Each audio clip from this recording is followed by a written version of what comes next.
Most Wanted, I'm Ross Aiken, I'm Old Who. I think we have landed. But the doctor's never slept through a landing before.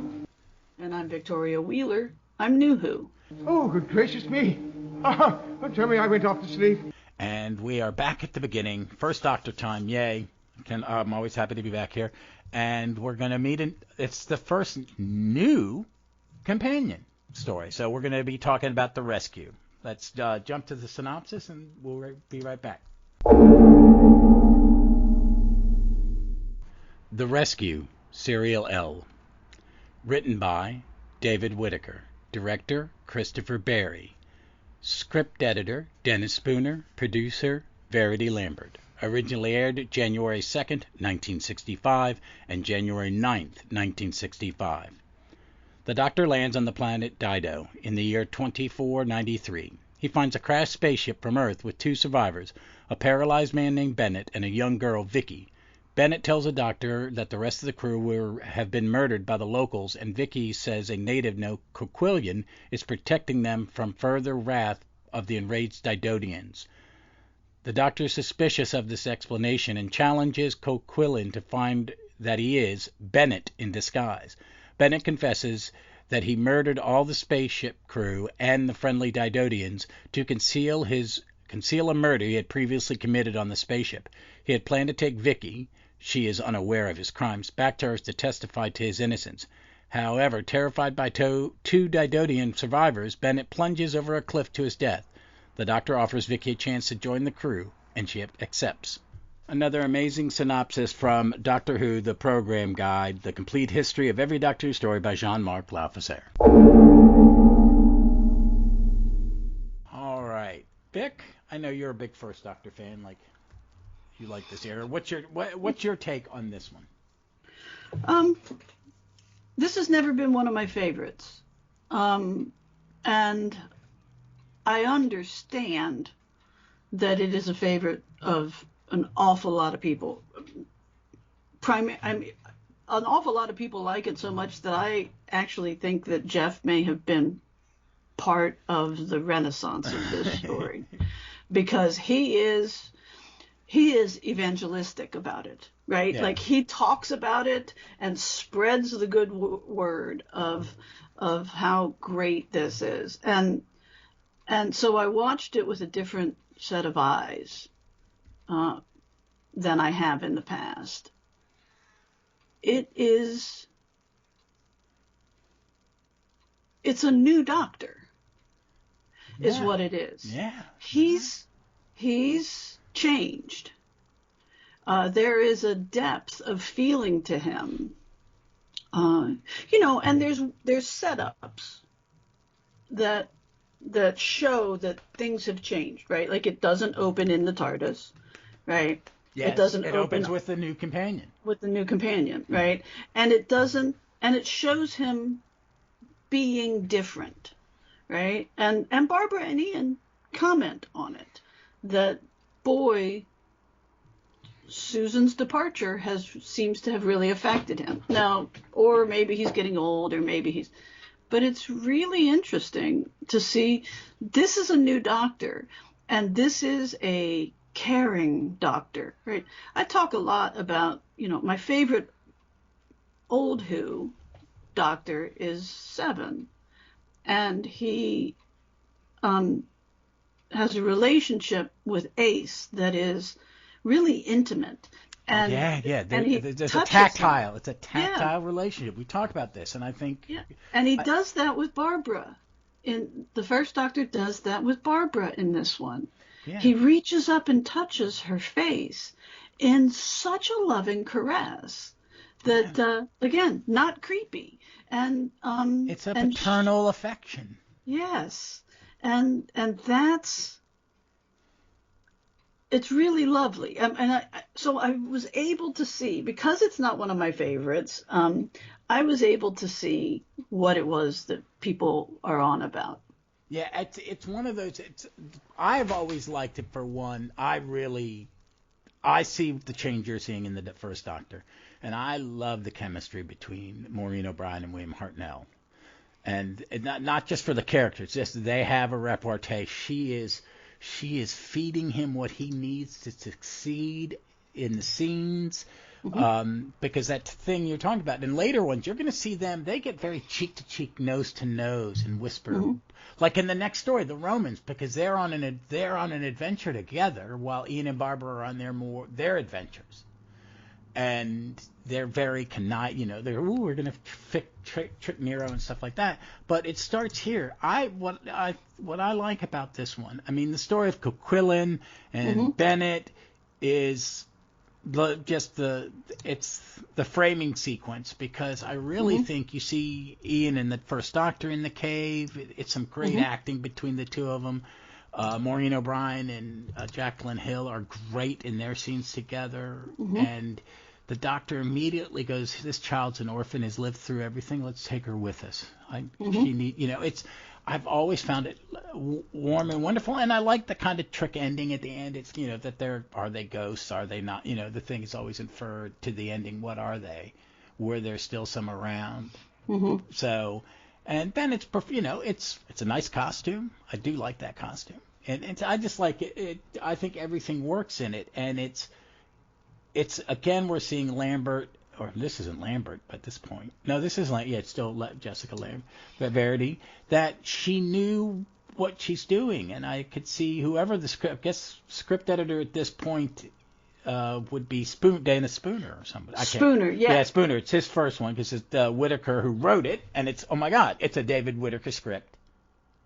It's like I said before we recorded earlier. It's like, I like it because it's just a 4-person play. Yeah. It is a television play, and it's 5, right? Oh no, Ben, I'm not counting the 2 aliens, but it's just oh no, you're right, 5. Duh, I can't count. Yeah, it's just a 5-person play. It's TV, and it's closer to the style of TV, because Doctor Who is using the technology. You look back at TV, is basically you were watching plays, even on Playhouse, 3-camera live plays on television. To me, I wish we still did it, because it's an amazing thing, because that's the live acting part of it, but Doctor Who's normally, it's a different kind of that, because they're trying to do science fiction and set pieces, and they're trying to be a little bit bigger. But this is just couple simple sets, and the actors just doing their job it's warm, wonderful. I understand why. I think Jeff has made me love it more, his infectious enthusiasm for it.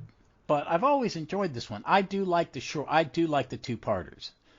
I think it's the perfect length. When I'm watching it twice, I really appreciate the 2-parters. But I can't wait until we get to War Games. It's like you're gonna have to take a vacation. Right. Or Dalek Master Plan. Right. No, that one we're gonna split up. There's a place to split that one in half. Yeah, probably. Yeah. I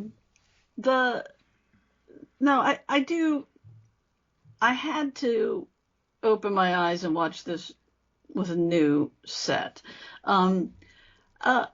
About Time actually are also in the Jeff camp on this.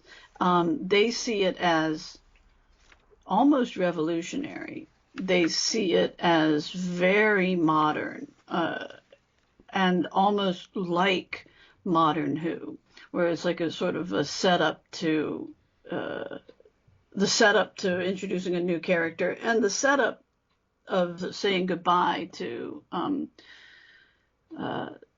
central characters, because the chase comes not far down the road, right? Yeah, and it's another good goodbye. Yeah, it is. I mean, they really do, and it's this thing as we watch Doctor Who, we're always going, when's the first time it became this kind of Doctor Who? Yeah, and this might be it. Yeah, this is the groundwork to a new companion. And you know what? Think about this, Davies. What did he do? Every time he introduced a new companion, they got the thing, the teaser. Mm-hmm. That the first 10 minutes or 5 minutes is about them. Mm-hmm. Rose mundane life. You get all of her background in that. Mm-hmm. Martha that walked down the street to work, talking to her family, it's all set up and delivered on. Donna looking for the Donna, doctor. Yeah, well, we already oh, had her, but she's looking for the yeah, doctor.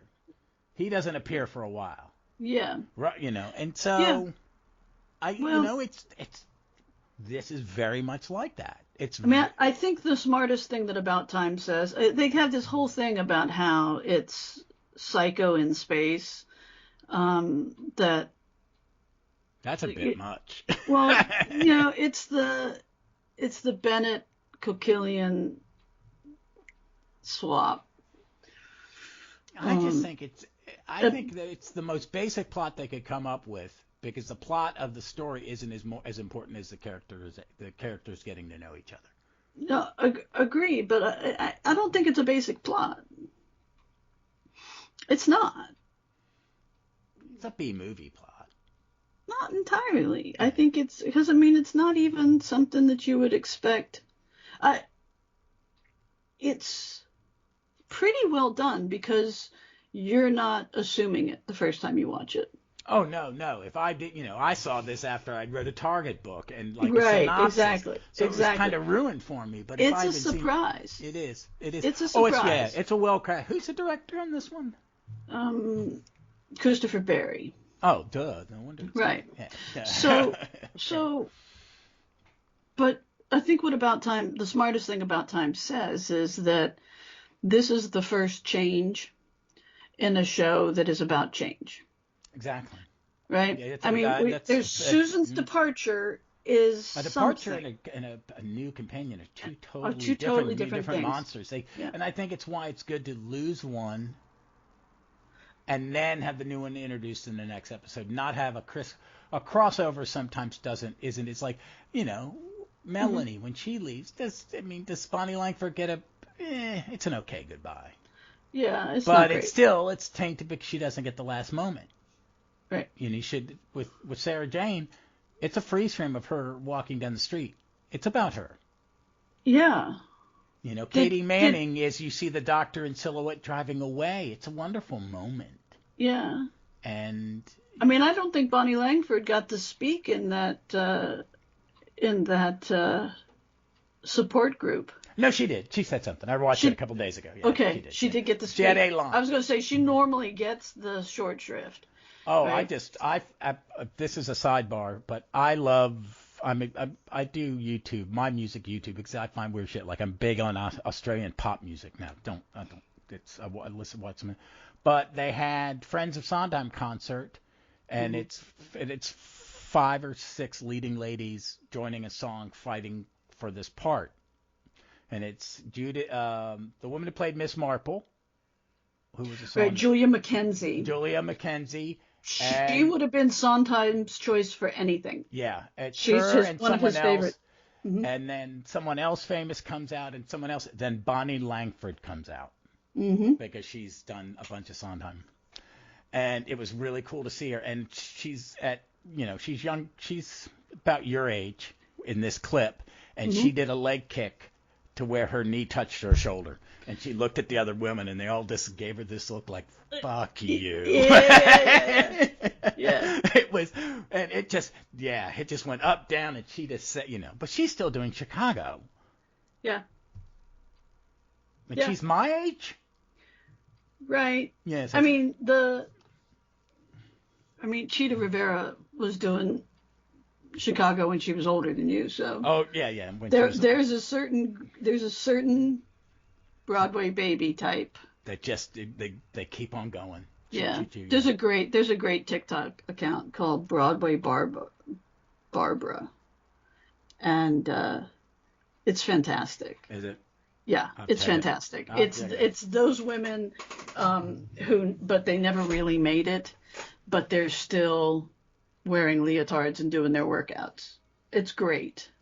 I like stuff like that because I like seeing those things, and I like the relationships. I'm a Sondheim fan. It's the only musical thing. He's like, I'm not uber fan, but if I'm gonna see a musical, I would rather it be one of his or something. Yeah. Like it. But the fact that he had leading ladies. Yeah, no, that's same really leading ladies playing the same part over generations. Glynis Johns was another one that he used a bunch. Judi Dench. Judi Dench is a Sondheim woman. Well, Judi Dench was in Cabaret before Sondheim. She played Sally Bowles. She originated Sally Bowles in the West End. Oh, in the West End. Okay. Wow, but at the beginning. So, wow. All right, that's pretty. There is on YouTube. There is a Judi Dench singing "Don't Tell Mama."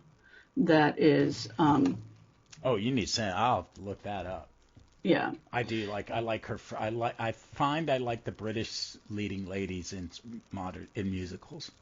There's something about it. I think Sondheim agrees with you. Like I said, I mean, the Send in the Clowns was originated by Glynis Johns, who we all know as the suffragette mother in Mary Poppins. Yeah. And her delivery and Dench's delivery of Send in the Clowns finally made it not irritating to me. But yeah, you got to see Don't Tell Mama. It's Judi Dench, and I don't know. I don't know. I feel like I ought not watch. There's just something about Judi Dench where I'm like, I'm not sure that I should watch her talk like that, right? Right? Yeah. I don't know. There's just something about it. Anyway, back to Maureen O'Brien. I think she's lovely. I'm a big Vicki fan. I like Vicki more than Susan. I always have. I do think of Hartnell's whim. She's second to Barbara. I think I like Polly. You and me are Polycon. You remember from our second episode, we both were like, we have misjudged Ben and Polly. I find her magical, especially with William Hartnell. Like I've already said it, she just leads him. She gives him what he needs to give a good performance. This is a man who has a lot of self-doubt. You know, he's not the nicest of human beings on certain levels. Yeah. You know, he's got some anger. You see him interviewed. No, that's Variety. I don't do Variety. I'm an actor. You know, I've seen him do it in two different things. But he lights up. He's just so. It's a different performance.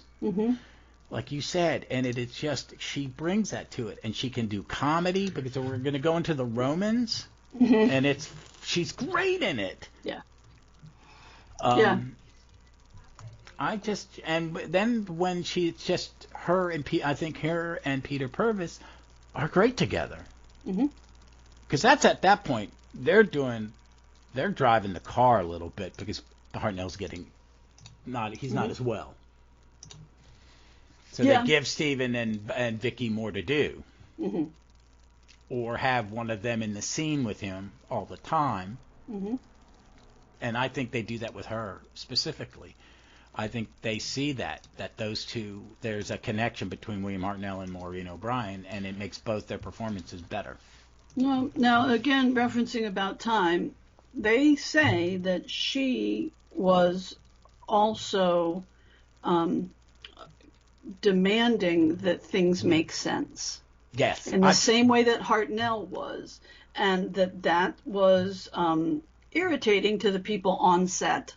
Right, that the director didn't care about that. Right, the props people didn't care about that, and Hartnell and Maureen O'Brien were both persnickety in that same way, and that it got him and possibly her labeled as a little difficult. And now it's said, and sort of after the fact, that the writers said, no, we really liked that and appreciated that. But it might have been after the fact, because at the time, the label was more, stop being so actory. Well, they do it for good thing. I saw her interviewed, and she asked about when they were casting, and they said, will you be willing to dye your hair black for the part? And she goes, no. That would make me look like Susan. Like Susan.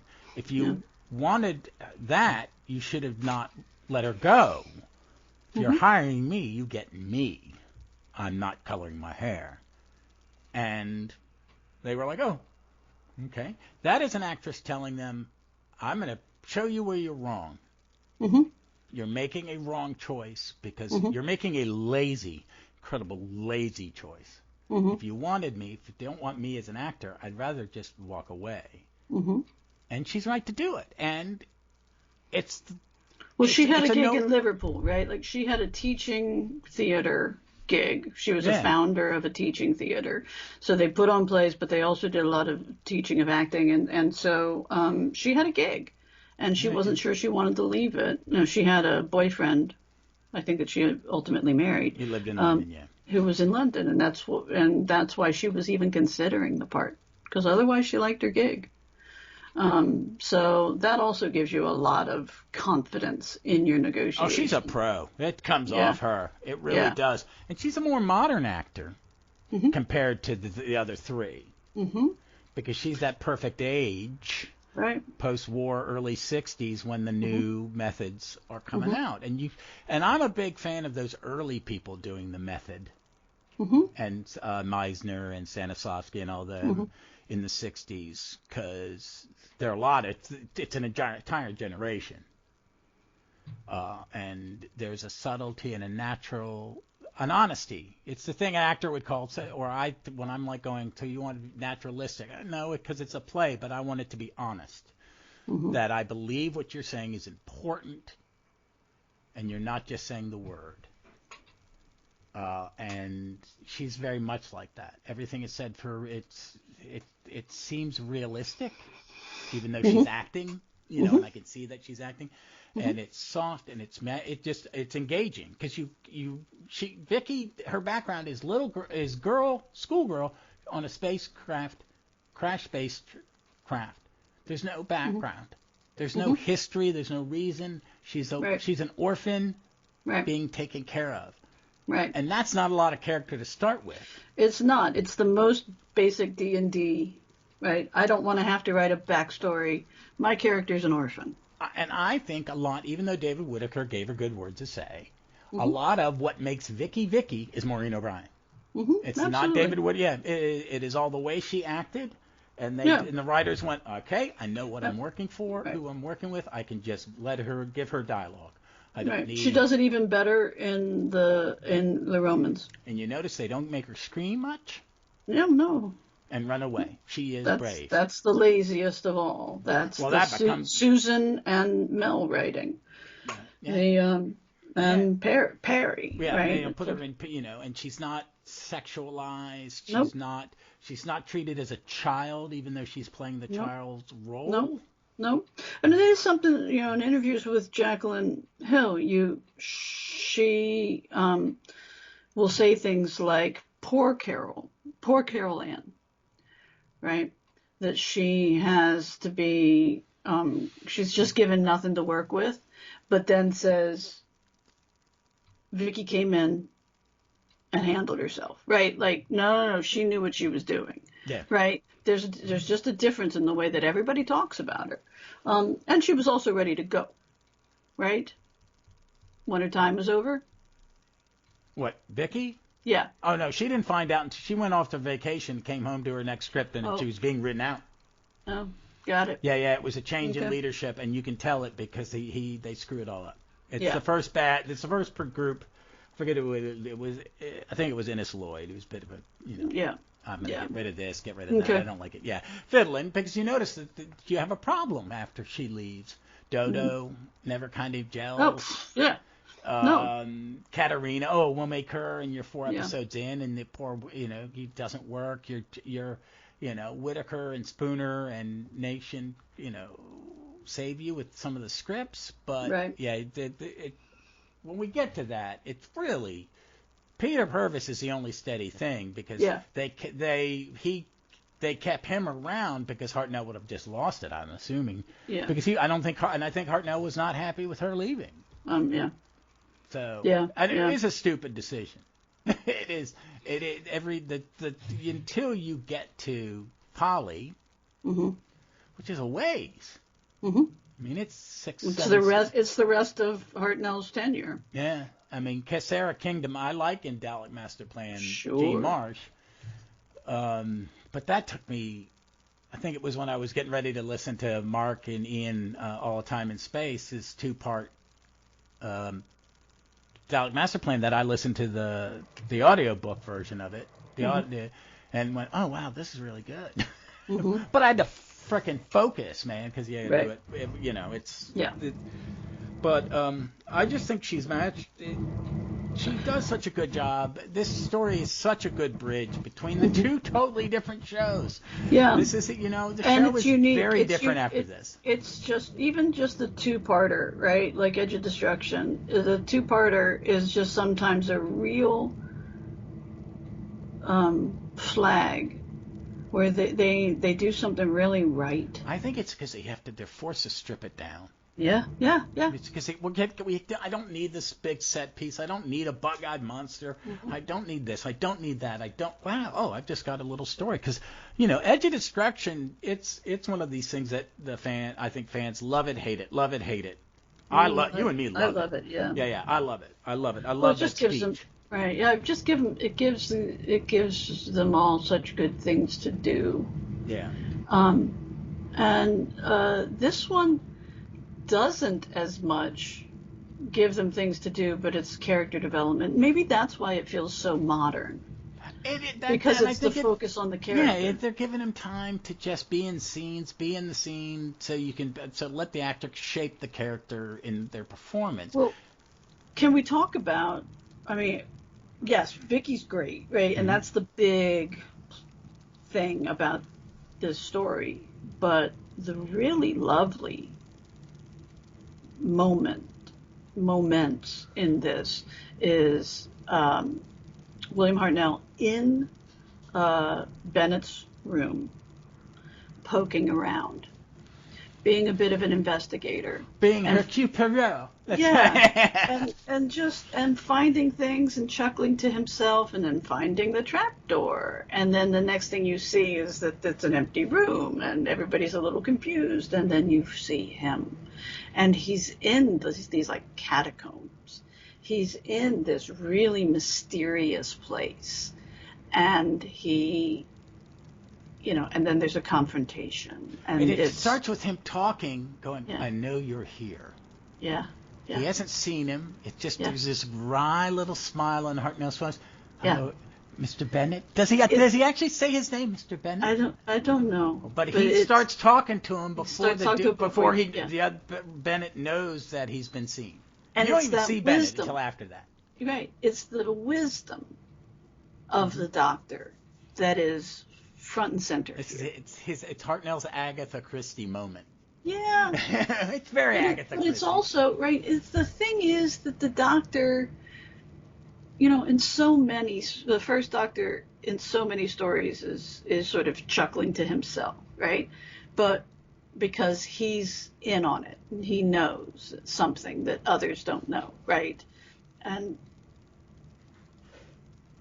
this is the moment where he's alone and you get to see, but you get to really see that wisdom. You get to see him alone, and it's revelatory. Yeah, he has such a great, his face, this light, it's so nice. I love it. I It just know, lights it's up. beautifully directed, right? And It's great. Yeah, Chris Berry, he's so good. We're getting into the meat. There's some of the best directors of Who are in this era. Yeah. Or they're beginning. They're starting to get sprinkled through, because Berry does it all the way to Baker. Mm-hmm.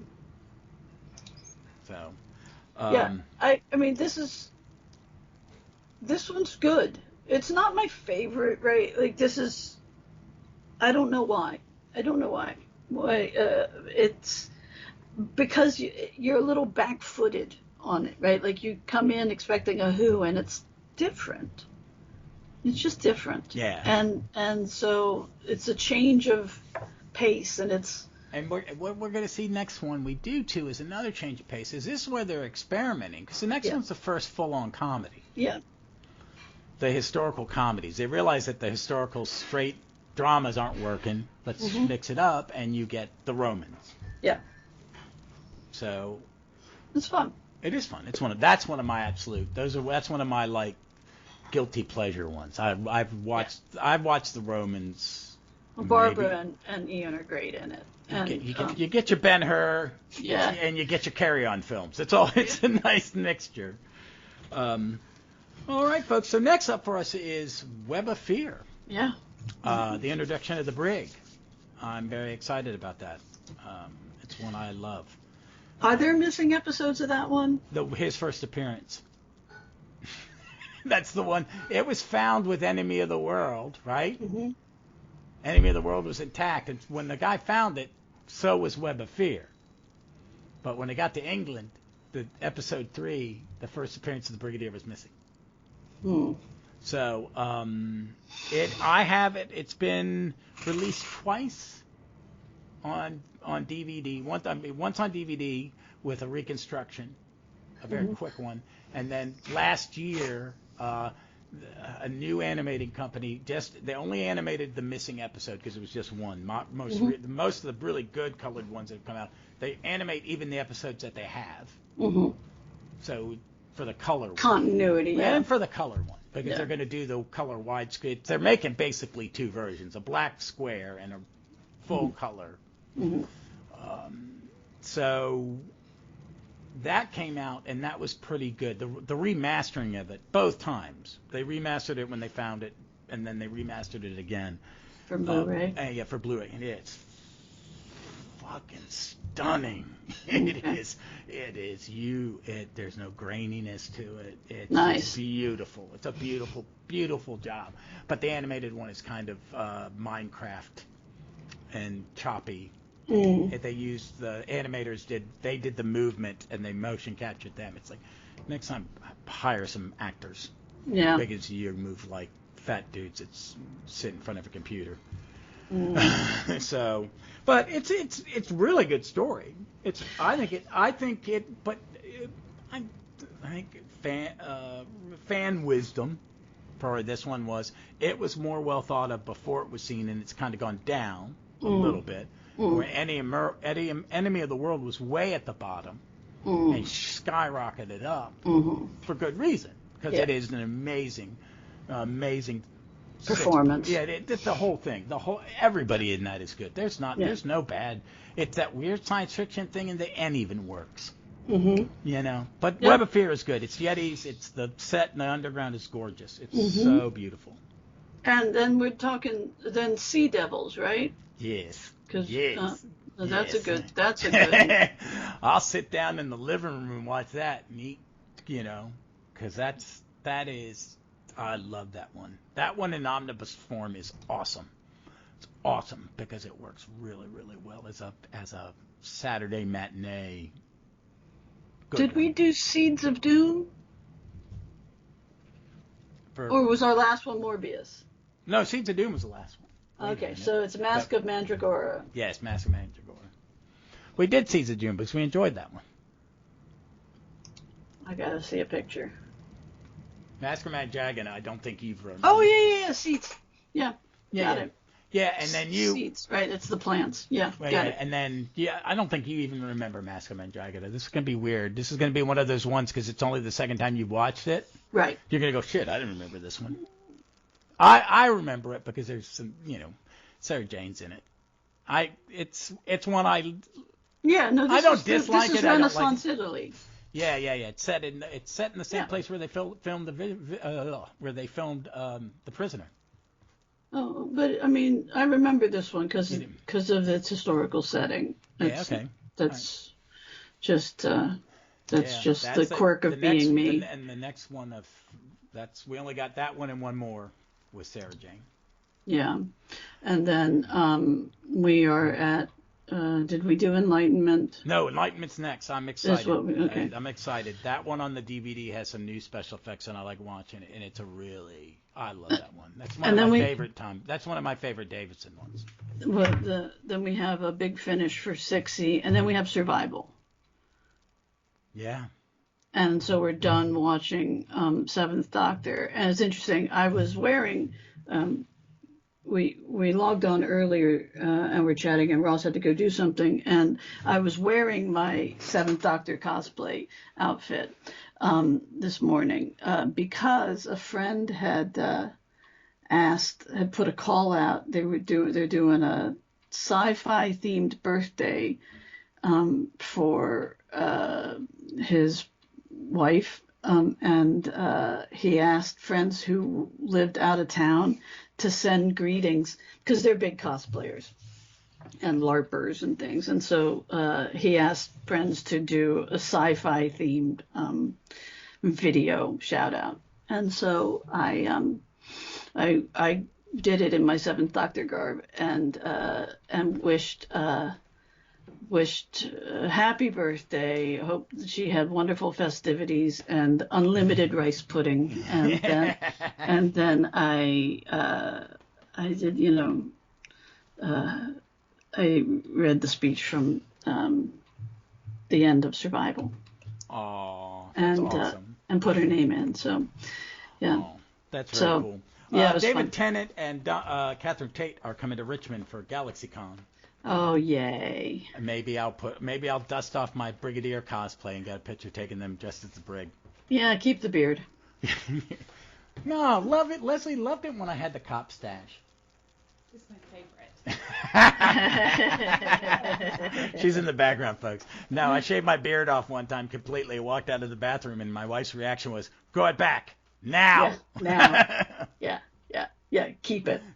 Yeah. Keep it, because your picture with William Russell and Colin Baker? Peter Capaldi. Yeah, I got the cop stash. You've got the cop stash. So the Brig stash. The Brig stash. At least mine was real. Nick's never was. Yeah.